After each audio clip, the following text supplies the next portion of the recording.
kept trying it, and the hardware and the game sort of were kind of falling over each other as they were trying to develop it, and the movie was long gone. And I actually worked a little bit on that, and when I was at Ballet and did Strike Avenger, I wanted to do Last Starfighter game again, so I started it, and they said, oh yeah, 6 weeks. So what you're saying is the first 6 weeks of what would have become that game long term. I think I started and finished 3 games while that game was still being made. Just want to ask about the Tank 8 game. We finally scrounged one up after about 15 years of searching for one. So it's out there. And I know I talked to Steve just briefly about it. Do you have any insights on that or any stories about it? Or I mean, I think it's the first color video game, I think. I'm not sure because it's got a color TV, first processor. 88. Was India so that was the first game to have, that I recall, having a track mode where it's right. That game, if you don't put money into a slot, the tank doesn't move. It was the first microprocessor game. It was done, actually started programming up in Grass Valley Group, and then the programmer, Joe came down with it. But that was dumped in Tom Hope's lab. And then it was finished down here as far as the cabinet. So it was the first, our first video game, and processors, to put time in perspective, the electronics were so expensive it was justified by having 8 players. So the one thing about that game, that's how I met Nolan. Which game? I didn't hear. Tank 8. So that game sat, we had a little lab, and it sat in the middle of the lab while they were working on it. Tank 8 was magnetic, okay, in the showroom. It's like that when lunch came, you couldn't get on it. Everybody in the factory would be in there. And it's like, I never understood why they didn't build it, why it didn't get built. And I don't know, it just kind of bugged me. It was one of my favorite games there. It was so much fun to play as a team, especially. But I was going to say, so this game played a track mode. The tanks would play each other during track. They wouldn't play when you were actually playing. And during lunchtime, Joe Keenan and Nolan, were you part of that group? All these executives would come in and they'd hover around and they'd be betting on which tank would win. And it was, it was random as it could be programmed at the time, but it was really funny. They had lots of money on the table and glass, and that's how I met Nolan, because they had all left, and he was sitting there with his pipe in his mouth, staring at it, trying to see if he could see a pattern. Yeah, right in the back.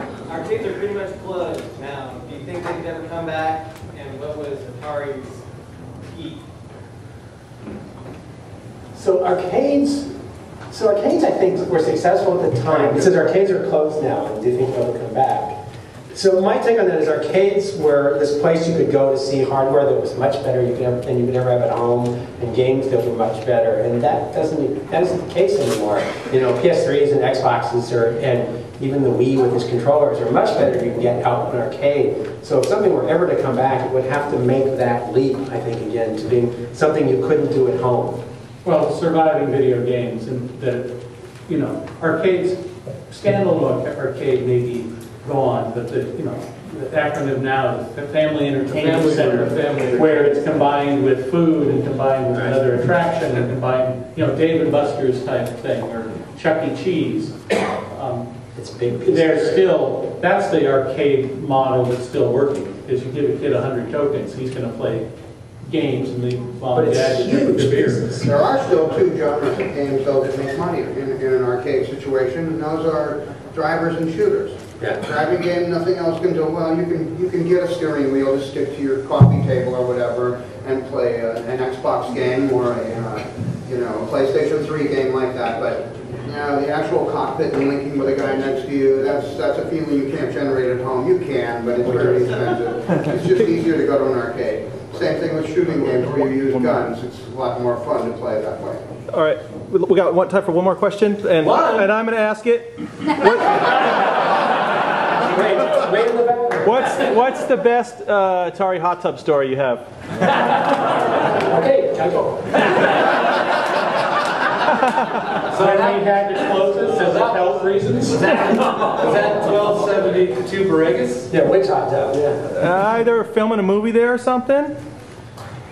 No? My lab was right next to it. All right. I remember we can skip that one. The board meeting at Nolan's house in Los Gatos, where Joe and Nolan came to tell us that Warner was going to pay like $30 million for the company. And was in the hot tub. The attorney refused to get in. And Nolan needed some more paperwork.